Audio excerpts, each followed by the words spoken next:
Of the 1,150 men that die in the British military, 250 of them happen to be British officers. We're pretty good at it that day, right? We know exactly who to pick off.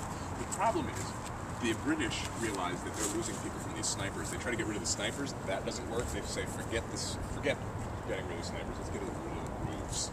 So they actually start launching huge, flaming, red-hot cannonballs over there. Once they got a fire going, they start launching combustible balls, which means a cannonball full of gasoline, basically, which as soon as it hits it, causes a huge explosion. By the time the invasion really begins, almost every description of the Battle of Bunker Hill starts with, it looked like hell was being rendered.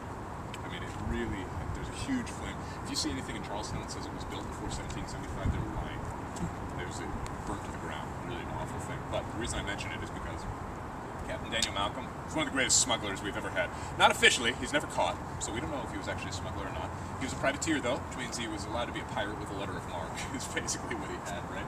He's one of the guys that's going to use Christchurch to sort of blink these signals. He's one of the first ones to do that. He is also, you can see from his grave, a true son of liberty, a friend of the public, an enemy to oppression, and one of the foremost in opposing the revenue acts on the Americas. In other words, the writs of assistance, you guys hear about this with James Otis, right? It's going to allow any British soldier to go into any colonist's house, even upon suspicion, with no search warrant, to search for smuggled goods. Now, obviously that's not going to benefit Daniel Malcom. He's notoriously one of the best smugglers in Boston. He's constantly helping John Hancock. They go after him one day. They come into his house. Now, it's very important during daylight hours. In other words, they can only do this when there's sunshine. And so it's 2 o'clock.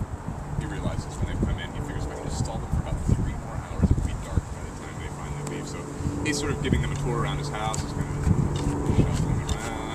He wastes about a good hour before they finally reach the basement door, which he clearly has all his smuggled goods in, because he says doors open. And they say, he says, I don't know whether I have a key anymore. I'm afraid that my lodger must have it. They say, where's your lodger? He says, I don't know, he's out on town, he's out in the market. They say, let's go find him. So he says, okay, let's do that. So they go out of the house, they bump right into this guy coming on his way back in. He says, what are you doing, dude? He walks back down to the basement. The lodger says, I don't have the key. What are you talking about? Malcolm says, I just remember where I put it. He goes upstairs, he comes back down, he's got a pistol in one hand and a sword in the other. He says to the 2 guys, I'm afraid I don't remember where I put it at all. And these guys say, what do you mean? And he says, very politely, according to him anyway, I think it's just time for you guys to leave. You can come back and get a search warrant later. How about that?